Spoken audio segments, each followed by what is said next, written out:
Milo,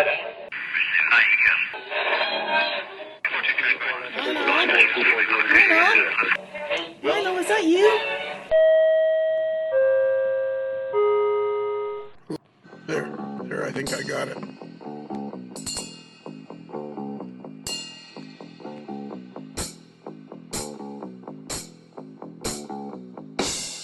Oh, tell me if... Okay, quick audio check. I Okay. have this where I said I'd have it last time, which is like just to the left of my nostrils, so I'm going to...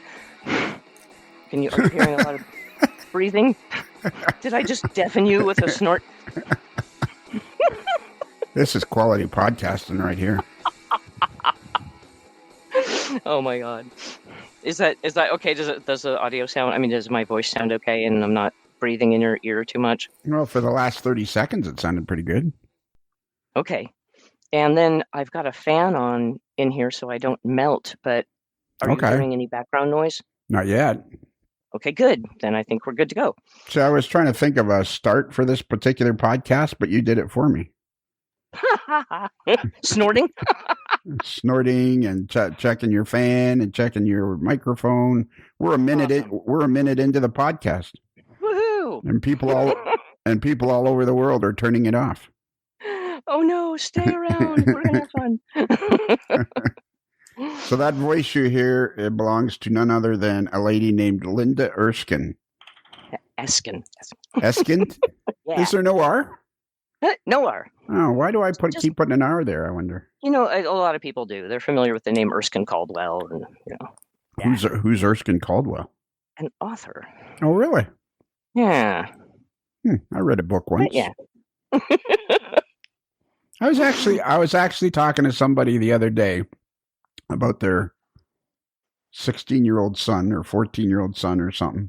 It's actually Maria, the lady that serves us at our favorite restaurant in Florida, DeLand, Tony's Pizza, New York Pizzeria in DeLand, Florida. Mm. And DeLand is the county seat, you know. Ah. Yeah. But anyways, she was talking about she couldn't get her son to read, and she was concerned about that.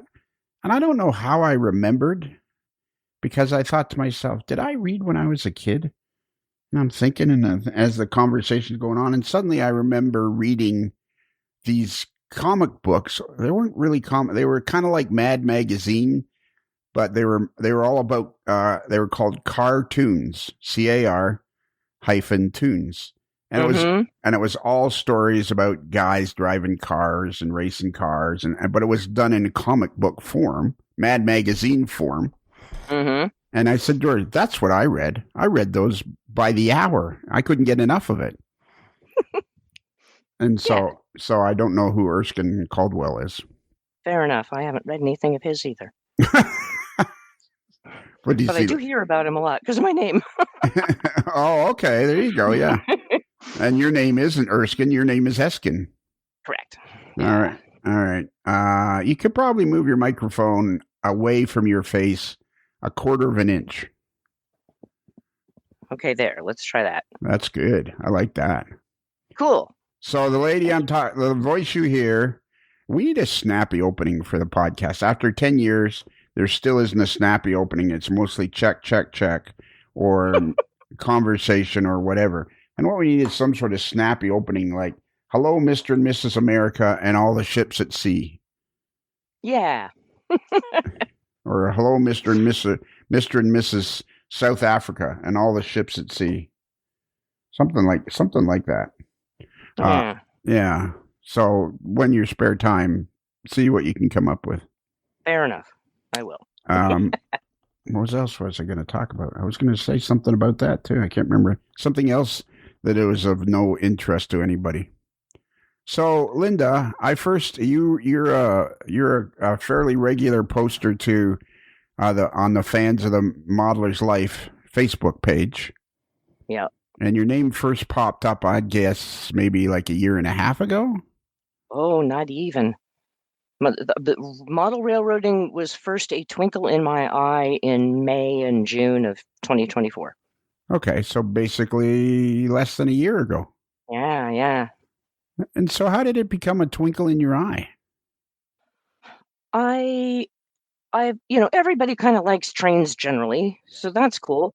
But what got my attention in the last few years was I was doing a lot of genealogical research, and I kept finding.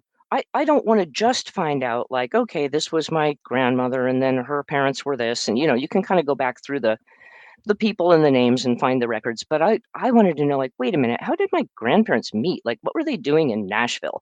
And why did my grandfather take off and leave and get dragged by his parents when he was a kid off to Mount Vernon, Illinois, of all things? And like what was happening in the world, what was happening in the family, what was happening in whatever industry they were in, how did that happen? Why did they live? Why did my great grandparents live um in now I've forgotten the name. No, in Kentucky. If it turns, you know what? Now I need a map. Yeah, If it turns out your grandfather's Johnny Cash, we're stopping right now.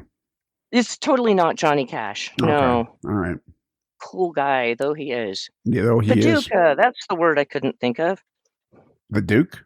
They lived in Paducah, Kentucky, and I was like, well, why? So in finding out the answers to a lot of these things, many of them had to do with the railroads. And then I was like, well, wait, where'd that railroad go? And why'd they go down this river? And, so I started to learn a lot about that. How do you mean many of the things had to do with the railroads? What do you mean? Did they work for the railroads? Yeah.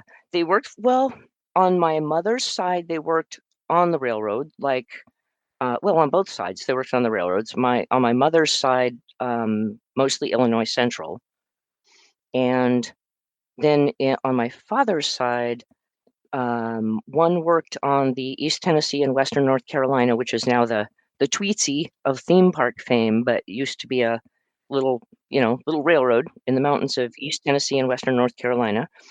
And he worked for the Eastman Chemical Plant in Kingsport, Tennessee, as a brakeman and a fireman.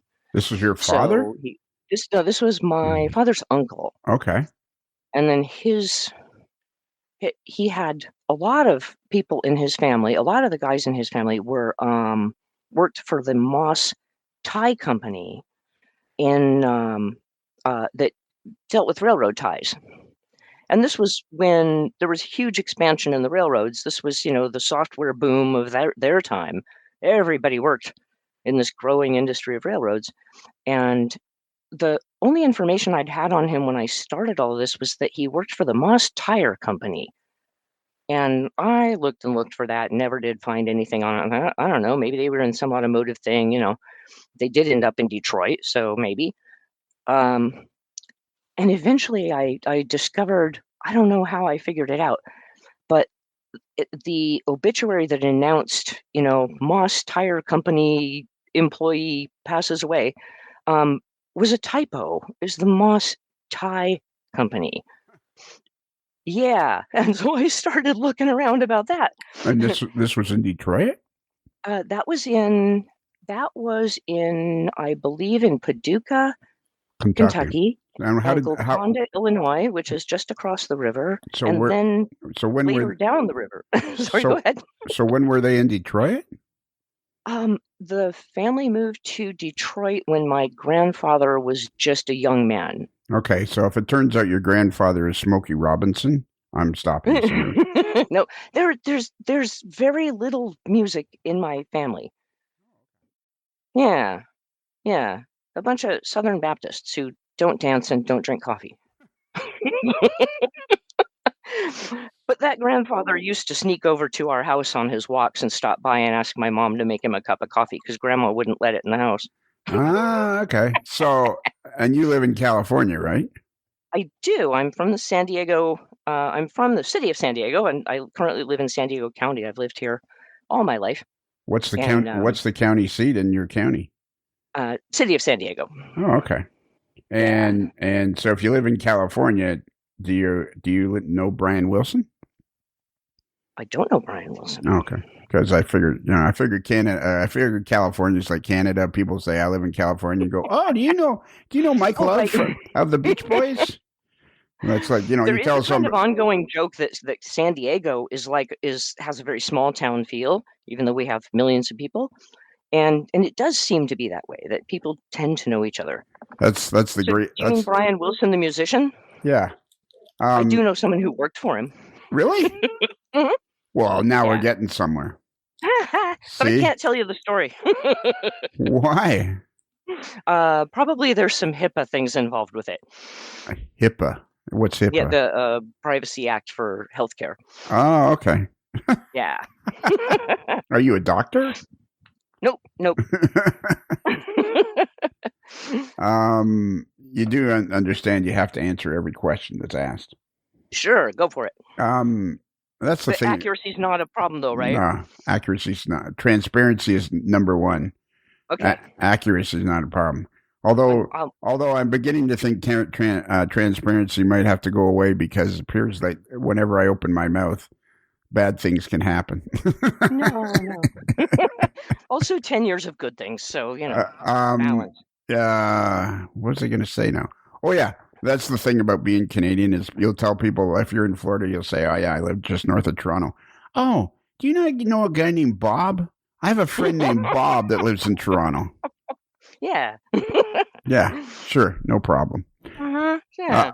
Okay, so the Tweetsie Railroad, the East Tennessee and Western North Carolina Railroad, the Yeah. ET and WNC, was built in 1917 by the number 12 locomotive was built in number 1917 by the Baltimore Locomotive Works.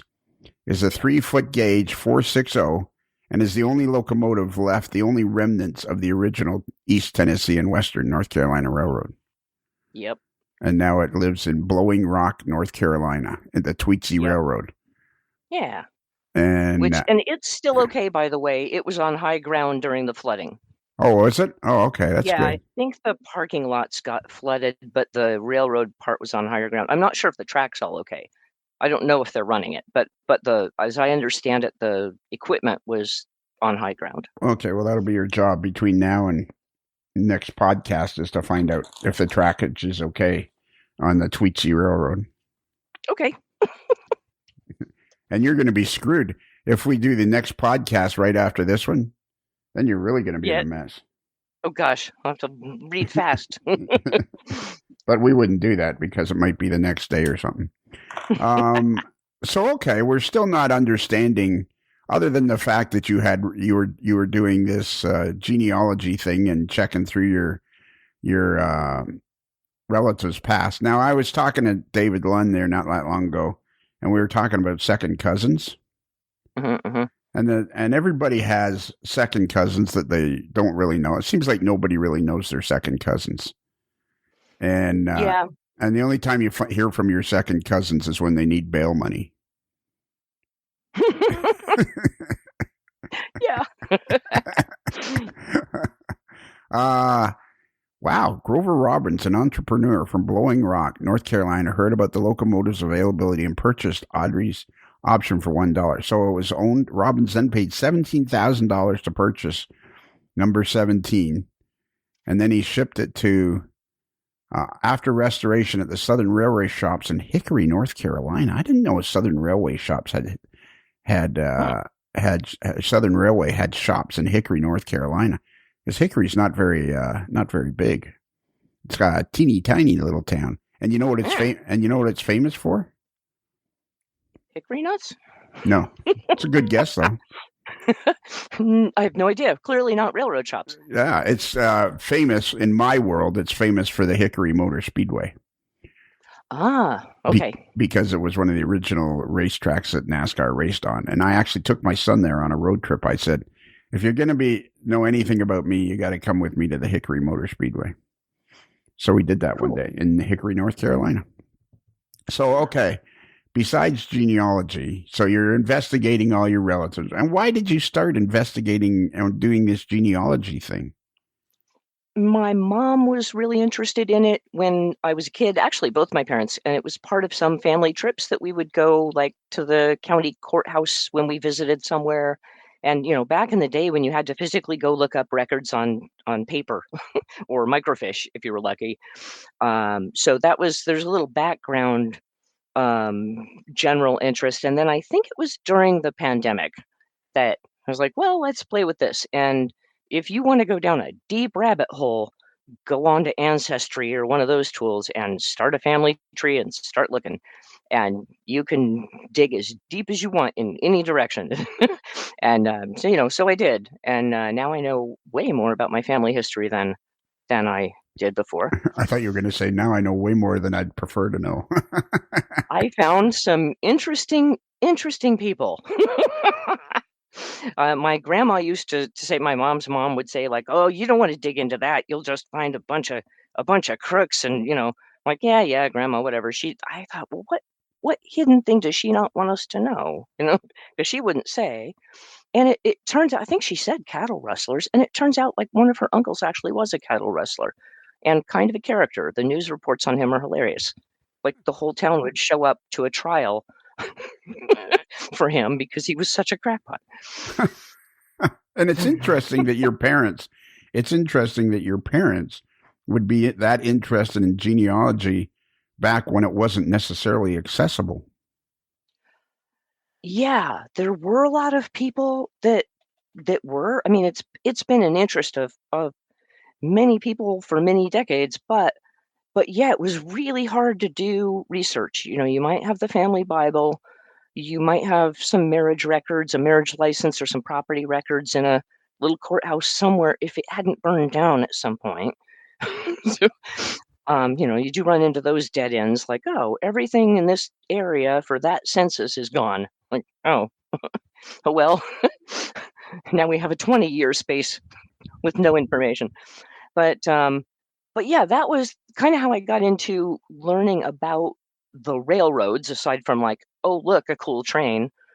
Um, and then uh, I, we went to an open house day at the local full-size railroad museum, the Pacific Southwest Railway Museum, and they had the San Diego um, Model Railroad Museum there had a table and a little demonstration of each of the scales compared to each other, and handing out they were handing out, I think, half price, half off tickets to the railroad museum, to the Model Railroad Museum in Balboa Park.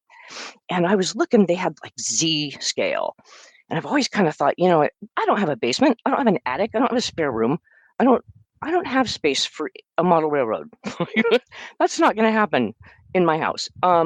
So, but they had Z there, and I'm like, you could put that in a coffee table. I'd heard of coffee table layouts. Thought, yeah, okay, that's kind of cool.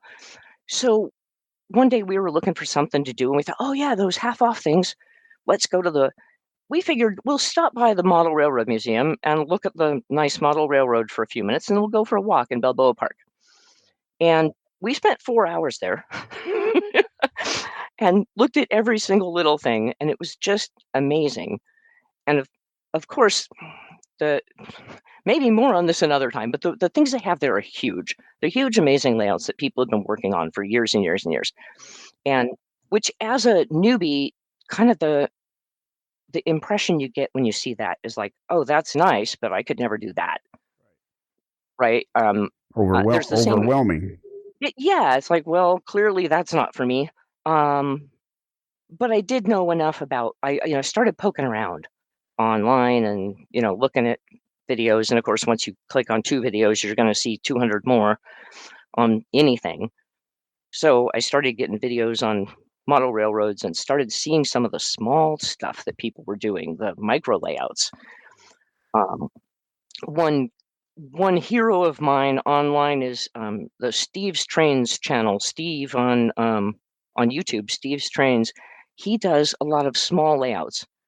Yes, And I actually just discovered him. yeah. And maybe it was when you and I were talking. I don't think you and I talked about that before, but I went and I sent him a message. I said, "Hey, come on the podcast." But he's like Oh, good. he's super busy right now, but he said I could contact him again in June or something. Oh, cool. Apparently he's building sets for his kids' high school plays or something. Oh my gosh. Yeah, that's like just full-size modeling. Yeah. So yeah, I found So I found him, and I thought, man, that is very cool because it's basically this guy has built tons and tons of small layouts. Mm-hmm. And a cool thing about him, like I aspire to doing beautiful quality work, right? I'm not like, I'm just gonna do garbage, but but he gives you permission to just throw something together. And you watch him put something together in a few days, and like, dang, that looks a lot better than I would have thought given how it started out. um, and so you can see, like, oh, this doesn't have to take years and years. You can actually just build something. So and he actually did one that's kind of fun. He did a T scale railroad on a hat that goes around his head. Yeah, I saw that one. That one didn't grab me. I feel I You feel know, I it's a feel little weird, but also I have room for one of those in my house. What do you live in a cupboard or something? No, but like, well, my whole office, den, library, workshop area is 10 by 11 feet, Okay. and And then my office is in the closet off of that.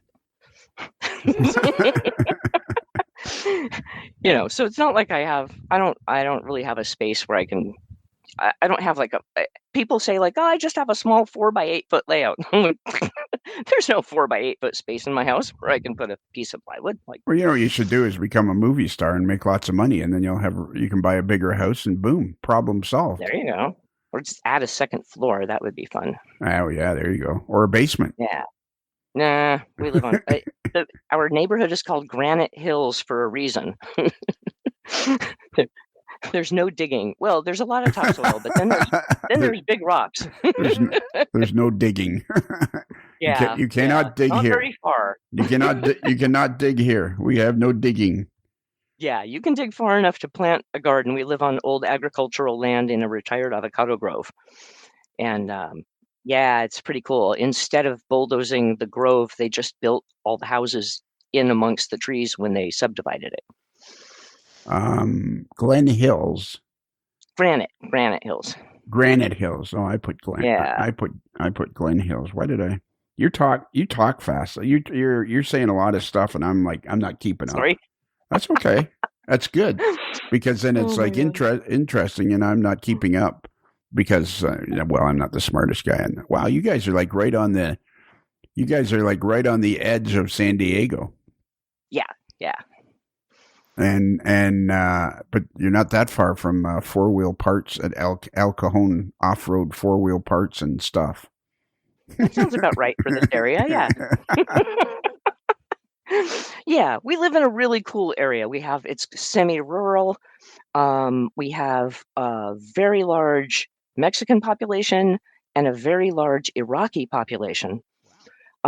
Yeah, I think we finally outpaced Dearborn as the largest population of Iraqi expats.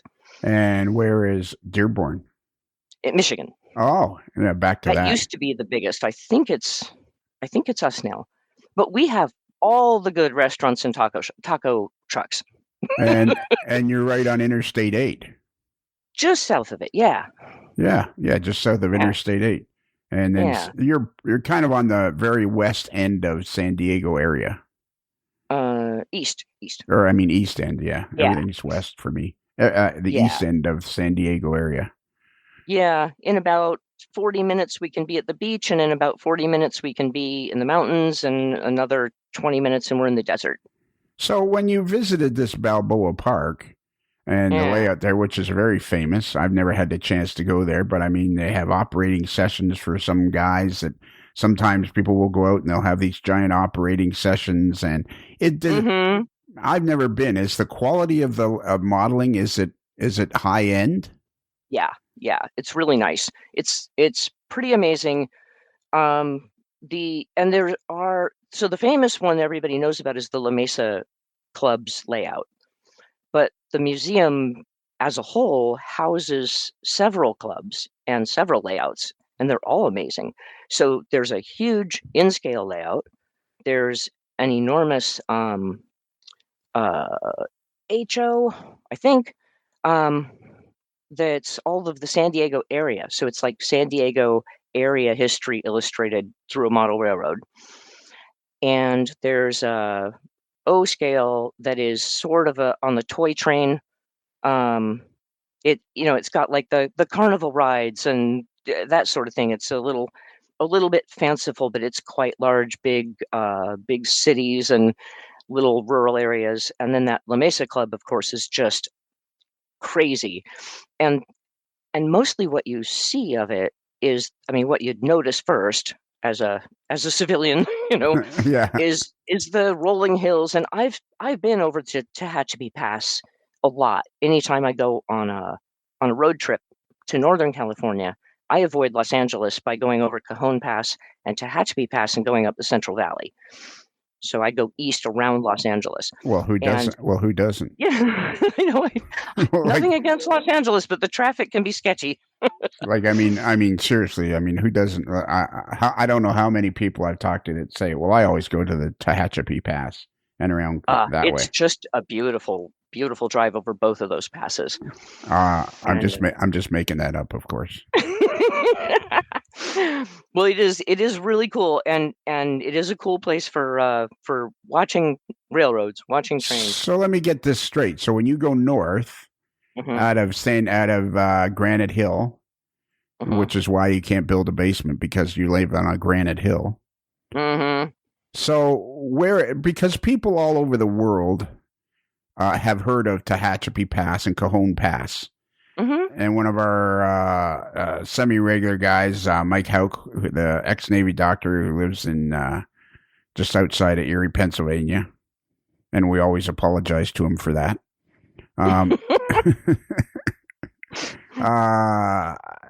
If you ever have a desire to go to Erie, Pennsylvania, don't bother. Don't. Okay. I rarely make it that far. Yeah, I know. For any reason. That was rude, and I apologize to Erie, Pennsylvania. Aw. So how do you get to Tehachapi Pass from San Diego? I'm looking at a map now of California. So explain to me, if you can, in layman's terms, like how do you get to Tehachapi Pass and Cajon Pass when you're going north? Since since no one's got visual reference on this. Well, how do you know that people...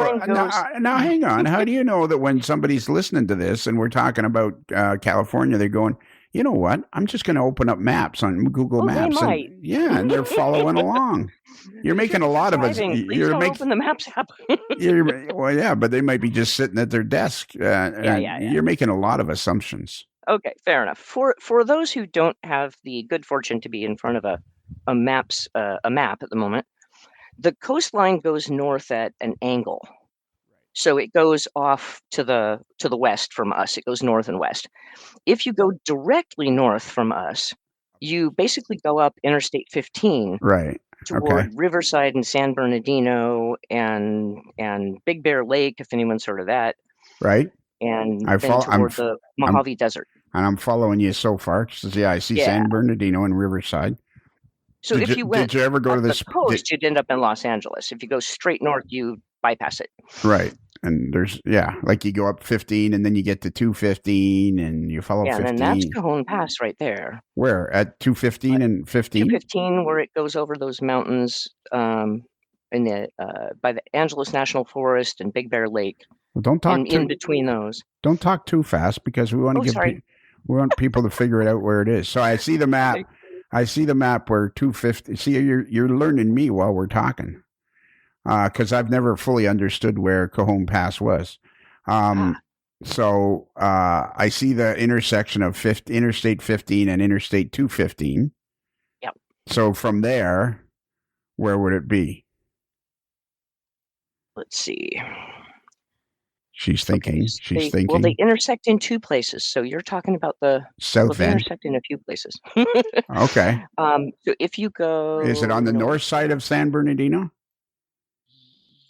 Where's San Bernardino? I see it. Yeah. I see Cajon. I see Cajon Junction. Yeah.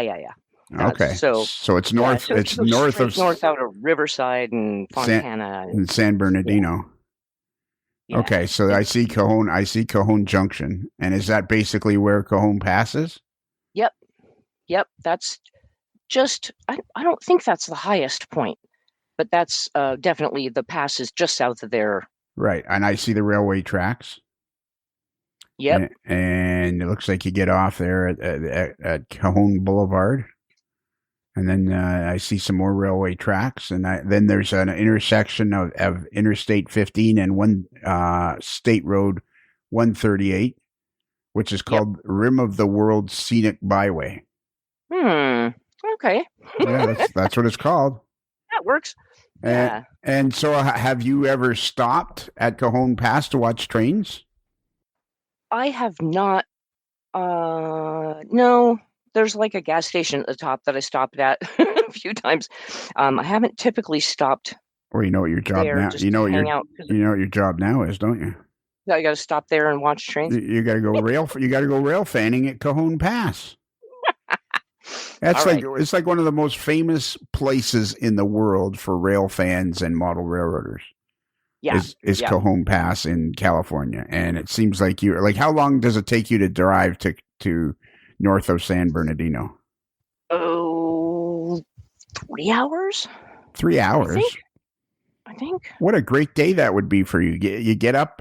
What time do you normally That's get up? true. What time do you normally God. get? 9 or 10 a.m. Perfect. I can That's be perfect. compelled to get up earlier. Yeah. That's perfect. That's the exact right time to be getting out of bed is 9 or 10 a.m. Yeah. Unless you're going golfing at 8:30, then you got to get up a little early. So what you got to do is one day get up at 9. Let's say you get up at 9. Yeah, I get up at 6. No, that's too early. That's way too early. 8:30. Fair enough.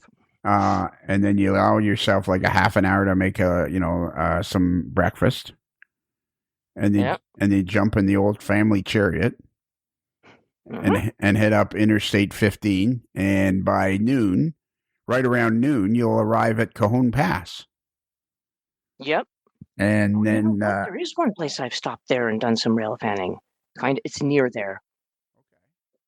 The Mormon Rocks area is really dramatic, and it's just past Cajon Junction, I think. Okay, now you know what I'm doing now. You're looking at Mormon Rocks. No, I'm putting Cajon Pass rail fanning in Google, and we're going to get you all set up, and this will be like your first my assignment, your first modeler's life assignment. Okay, cool. Is to go to Cajon Pass and take some photos, some selfies of you enjoying. And here you go. If you just type in Cajon Pass rail fanning location, up will come rail fan guides, and boom, it's Cajon Pass. And it's called the Gregarious Rail Fan. Cajon Pass is the entrance to the West Coast through the San Bernardino Mountains for the BNSF and Union Pacific trains from the east on double and triple track with helper and distributed power operations. The whole area has very scenic and multiple common rail fan sites. Traffic is generally heavier later in the week, and we are requesting anyone with first-hand experience of rail fanning at Cajon to help us out with this article. Boom. There you go. So then you can go and do a day of rail fanning, and then you can help out these people with their, you'll become, and there's a map of train maps of Cajon Pass. There you go. Like, you are ready to go. You are ready to go. You are ready to go. We did do a day trip up past there once, and it worked great. So that would totally work. Yeah. Yeah, we went to Boron, where there's a gigantic open pit boron mine. What is boron? What is boron? Lovely Boron, California. It's straight up $3.95. And what is boron? Is it like boron? Boron is a mineral that's found in a bunch of things, and they have an amazing museum at the mine, so you can learn all the things. One of the things it's found in that you'd be really familiar with is borosilicate glass, like Pyrex cookware. Oh, look at you being a fountain of information. Only because I've been there twice. I am insufferable on road trips. I go by myself because I stop everywhere. And well, why did you say we? Why did you say we went? Well, because I went on a trip up north. I went, well, that looks interesting. And I pulled over and I went and saw the boron mine and the museum. And I think it was like a week or two later, I was like, Michael, we need to go. You need to see this. It's amazing. And and we turned around and went back up there and did a day trip. Went there, and I think we went to the March Air Force Base Air Museum on the way, which is right there in Riverside. And who's this Michael guy you speak of? He's some guy I met just before my first week of college in 1980, and we've been together since. Oh, okay. Yeah. Sounds like a lovely gentleman. He is. He's awesome. That's great. That's a whole. I'm very lucky. That's another whole podcast. Yeah. So what does he think? Okay. So what does he think of your adventures into model railroading? It's less expensive than the horses I used to have. I was actually. I was with some people last night playing poker, and they got one of the fellas. His wife has horses, and they got talking that 90% of the people that are into horses and showing horses are women. Yeah. Yeah. Because horses are nice. Yeah, it's a lot of fun. I'm very glad I had that experience for 20 years or so, and now the way I put it is I miss the horses, but I don't miss having horses. So like on those rainy, mucky days or those 110-degree days when I'm in my comfy house and I don't have to go out in the middle of the night and dig a trench around the barn, I'm like, that's nice. Do you have a barn? A little one. How big is your lot where you live? How big is without getting too personal, how big is the lot? 1.2 acres. Well, we've just solved your model railroad problems right there. Build yourself a small shed like a. That is a possibility. Like a 20 by 20 shed. And boom, you're off to the races. You're building yourself a manageable sized model railroad, and we'll follow along. I can't. I'll put that on my list. Rail fanning at Cajon Pass. Come up with an opening for the podcast. Find out about the Tweetsy trackage, and build a 20 by 20 shed, and get back to Lionel. Okay. And then and our buddy Tom Jacobs, the Queso Cowboy, he built himself a 20 by 36 shed or a 20 something by. I think it was 20 by 36. I can never remember. And so make sure you leave room. Make sure the door swings out, not in. Mm-hmm. Can we get Michael on that? Is he handy at all? Oh, I would be the one to build the shed. You'd be the. That's my job. What's he doing? Just sitting watching football or something? No. He is. He's a software engineer. Retired a couple years ago, and now working on his own stuff just for fun. And he is a musician who plays traditional Irish music in sessions all around Southern California. Well, that would be cool. Yeah. All right. We're, So when we have the opening of the model railroad shed in the backyard, we can ask him and a bunch of his friends to come play. So you guys are just like the party. So you guys are just like really interesting. We have lots of weird hobbies. Well, no, that's not weird. Playing Irish music all over Southern California, that is not weird by any stretch of the imagination. I see a lot of these houses in Granite Hills have swimming pool. Do you have a swimming pool? We do not. Oh, okay. So you're kind of anti-establishment. Well, I've had to take care of swimming pools in 2 previous situations, and it's a lot like having a pet. It is. Just ignore it when you get busy, or you come back and it's dead. Yeah, exactly. Or you just hire the pool guy to come by and do it. That's what after about 5 years ago, I threw up about 5 years ago, I went, you know what? I'm done doing this. I'm just going to get the pool guy to do it. Save me doing it. All right. So we have barely answered any questions here, other than you went to Balboa Park. Yep. I saw that museum. Saw that saw that layout. And then how do you? I watched a bunch of videos and thought, oh, maybe I could actually do this. And then here's where it really got like it was a vague idea. Like, wow, that's a possibility. And I had just finished up a project that had sort of distracted me and left the house a mess. And, Michael said, "Hey, why don't you take a little time and kind of get things back in order, take a breath, and so you're ready to have a clean slate to get to work." So I couldn't clean out the stuff I needed to clean out in the house until I had space to put it in the garage. And the garage had for years been the place where I put stuff and said, "I'll deal with this later." And then that was later, had arrived. So it was about in May that we went to the train museum and got the passes, and then we went to the model railroad museum. In June, I decided to clean out the garage because we had some beautiful weather, so I could drag stuff out, not get it rained on or something, and not be too darn hot because it gets very hot here in the summers. So we had some beautiful weather, and Michael needed to get his convertible worked on. And being a sensible person, his side of the garage has a car in it, and a clean workbench. And my side was full of crap. Yeah, So, this Michael guy sounds annoying.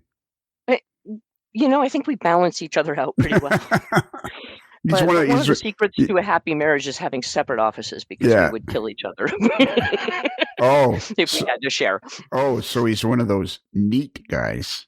He's very tidy and kind of quiet. And I've got, the cat's on everything and the windows open and music on and stuff everywhere. And yeah. So he's very. But we get together. We get along very well. We just wouldn't share office space. I understand that. He's one of those. And we have a line down the middle of the garage, so there's my crap everywhere on my side and his reasonably tidy space on his side. You have a line. So he was going to take his car to the shop, which meant his whole side of the garage was going to be available at least overnight. You know what? I can't even tell. I can't even tell if my microphone's on. Sorry. Sometimes I go to say something and you just you're a steamroller. You're like, sorry. No, it's okay. I'll try to be nicer. No, you're being fine. It's great. I'm enjoying it. We've already chewed up 45 minutes. Uh-oh. And we've basically done nothing other than us give you an assignment to go to Cajon Pass. Now, will you take Michael with you when you do that? Oh yeah. He'd be up for that. Yeah. Okay. Yeah. Don't mention my name. Don't mention my name. Okay. Whatever you do. Okay. So all right. So now you guys got a line down the middle of the garage, and you go to clean out your side. Yeah, because I was going to have space. I didn't have space to move, to sort stuff out, because I didn't have room on my side. He took his car out for a couple of days. I'm like, "Can I take over your side of the garage?" So I dragged everything out, cleaned out the garage. It turned out I spent 8 full days, from the time I got up and grabbed breakfast to well after midnight, going through every friggin' box and throwing stuff out and taking paper to the shredders and tons of it was a mess. But it took 8 days and it was really boring, and I don't do boring. I will go mad. So I listened to a podcast, and I listened to the Model Railroad Talk podcast with Gary Zilliott. Okay. Zilliott, I remember that one. Model Railroad Talk. Is it still going? It is. Yeah. Oh, okay. Yeah. Going great guns. And so in 8 days, I listened to 65 episodes. Holy moly. Some of them twice. And it's an excellent podcast for people who are new to the hobby. It's good for anybody. He talks about some interesting stuff generally, but he'll pick one technical topic for each episode on most of them, and dig into things like, what's this DCC stuff and why would you want to have a DC layout versus a DCC layout, and what does that mean? And he'll dig into that, things like I had no idea. So each maybe things to consider when you're designing a layout, or what's the difference in scales, and why would you want to do one scale versus another. So by the end of 8 days and 65 podcasts, I had a pretty solid clue about what was involved, and thought I actually could do this. So that was enough knowledge to be dangerous. And sorry, I needed water. Okay. Yeah, no kidding. Because I talk too much. So, so I started just entertaining the idea, and learning more, reading more, um, starting to collect some tools and things. And I found the Women in Model Railroading group on Facebook. I thought, oh, this is cool, because there were, I think, for the first 2 weeks when I was watching videos and reading stuff online, it was 2 weeks before I saw a woman comment on anything, and I hadn't seen a woman in any video. And I don't care, because I grew up fixing cars and doing ham radio, and I do martial arts, and I like, whatever. I don't, I don't care. I'll do Sure. it anyway. Yeah, exactly. Um, You just do whatever. There's no boundaries. You just go ahead and do yeah, it. yeah. So I was like, oh, look, yay, there's this group. And I joined the group. Lovely people. And it was after I joined that group on Facebook, I thought, yay, it's a Facebook group. I found out that group is the Facebook group for the Women in Model Railroading SIG. Around the same time, I was remembering that many years ago, I got Garden Railways magazine, just like because a neighbor's kid was selling magazines and you had to buy one. Right, right. And it looked like fun. The pictures were really cool. It was inspiring. I lived in an apartment at the time. I wasn't actually going to have one, but it was cool. But I remembered in that I saw that there was like an annual layout tour in Long Beach, which is between us and Los Angeles, closer to Los Angeles. And I thought, I wonder if they still do that. I mean, that was 30 years ago, but I looked it up to see if they did, and what I found, I'm looking up Long Beach and model railroading, and I found the NMRA was going to have a national convention in August in Long Beach. And remember, I started all this, I got to thinking about it in May and June. And then I found out the last time they were in Southern California was like 9 years ago. I thought, oh, clearly I need to go to this right now because it's just up the road. So I did. I went to 2 days of it. I went up one day by myself, and then one day with Michael, and I did a bunch of the hands-on workshops. I did a bunch of clinics. Learned a little bit about everything. Um, but that was kind of jumping in the deep end. I had never modeled anything in my life. Um, like when I was a kid, I bought a model battleship once and realized like that I didn't even own any of the right tools to put it together. It was more than I could take on given what I had available, and gave up on that. But that's as close as I ever came to modeling anything. It just wasn't. I never knew anybody who had a model railroad. I had never seen a home layout until I went on a layout tour with the NMRA group locally, the San Diego division. Because, like my mom says, here we don't have winters and we don't have basements. So who would do that? We're outside. But it turns out there's a pretty good community here. But but anyway, that's how I. Sorry, go ahead. Walt Disney did it in Yeah, California and yeah. and had a railroad outside. You got plenty of room to. You got plenty. You know what you need is a garden railway. Boom. There you go. I love the idea. But we have raccoons Oh. and gophers. Well, who doesn't? If I put a track down on the ground this weekend, it would be buried by next weekend. So basically, you have entered the world of building miniatures and modeling through model railroading. Yeah, I hadn't done any of this before. Yeah, so I've like everything I've done is like the first time I'm like, oh look, I learned I could make trees. Would you like to talk about it some more? Sure. Yeah, well, we can't anymore on this show. Okay, fine. Time's up. Go home. Yeah. It's been nice, Lionel. Thank you so much for having me. But if you'd like to hear more of this, adventures with Linda, as we're going to call them, I think that's ideal. Adventures with Linda. I really like that. My car is called the Adventure Mobile, even, so I'll take that. Okay. Go to Cajon Pass. What kind of car is it? It's a bright yellow Subaru Crosstrek. Oh, they're cool. Yeah, I like it. And yellow is a cool color, just so long as it's not silver.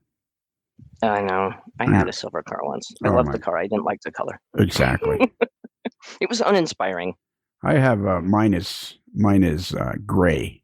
Gray is okay. What do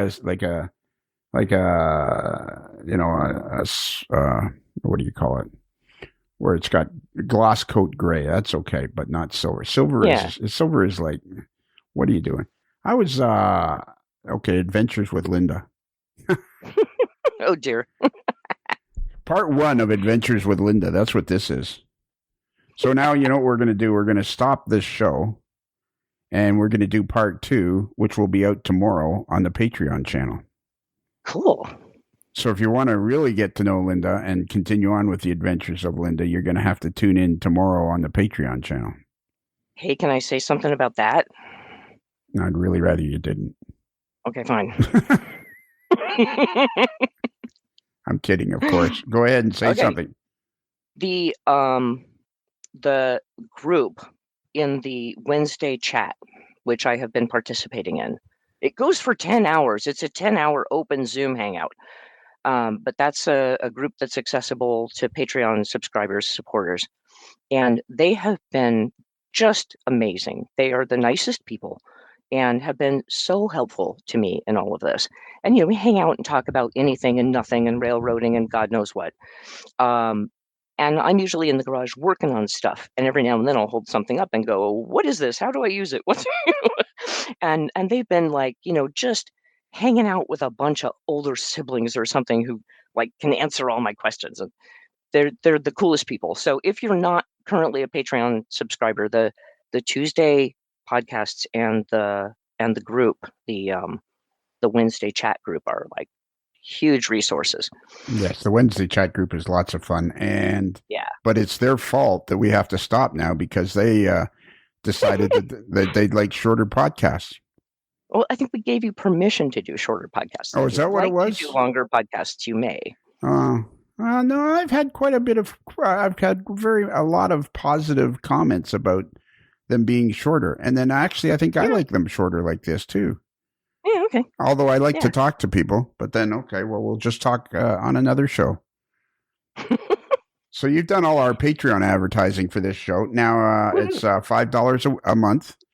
Yeah. And you can't go wrong. It's like $1.25 a week, and like you say, the chats on Wednesday are fabulous. And you get if you like this podcast, and who wouldn't, because it's Adventures with Linda.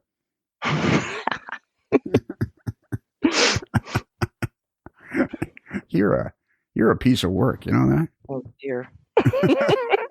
The first time I went to the group, the Wednesday group, Ralph Renzetti gave me advice about airbrushes, and I'm like, oh my god, like pinching myself, like, how did I end up chatting with Ralph Renzetti? Like I'm nobody in this, We're all nobodies in this hobby.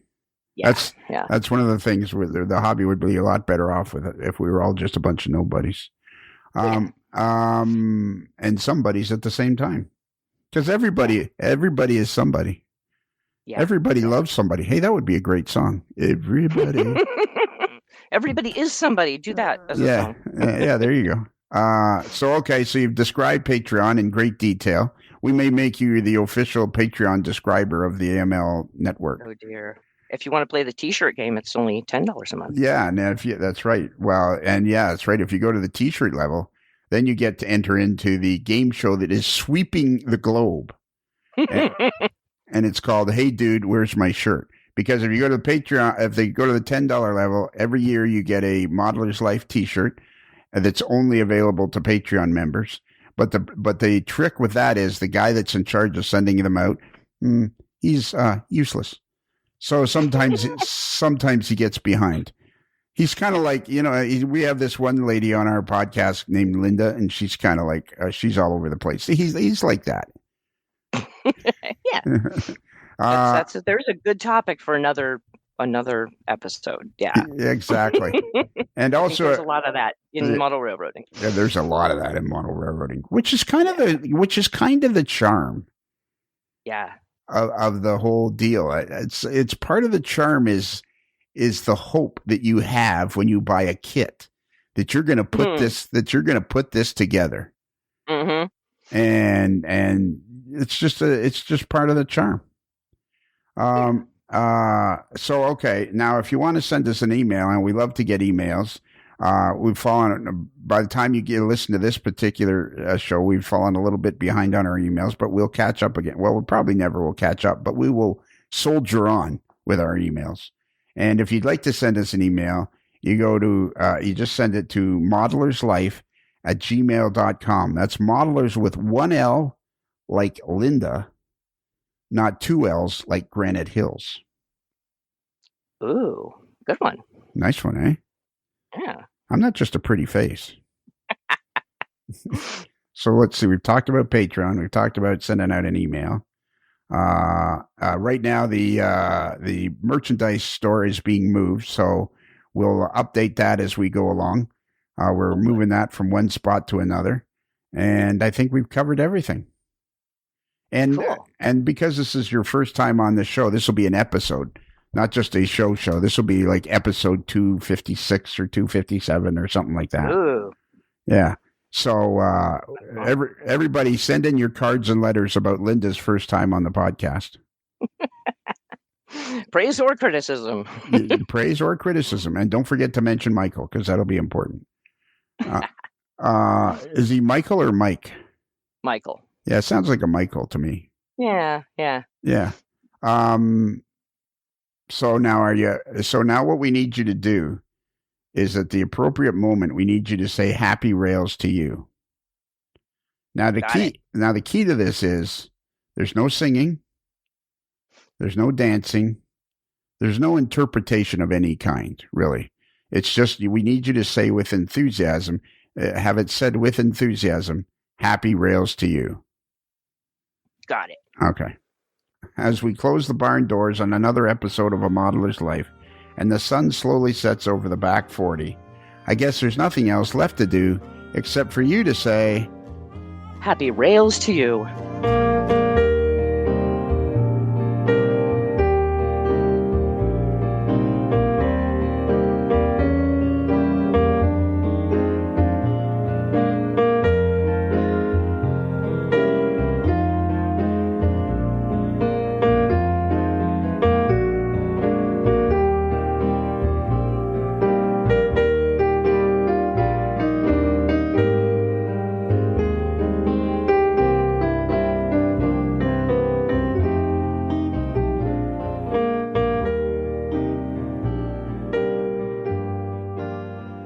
While in Busted Knuckle, guests of A Modeler's Life podcast stay at the Casa del Sol Motor Court and Inn, where late-night dancing at the Rumba Room is a magical event to be experienced. It's another Lincoln Homer.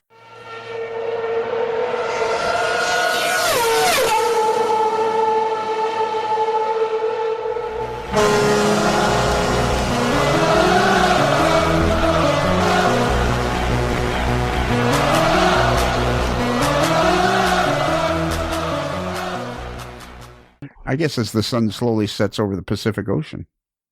Yeah. In your particular case. Yeah. Because the Pacific Ocean is only like, 30 miles away? Something like that? 40 miles away? 15. Is that all? Wow.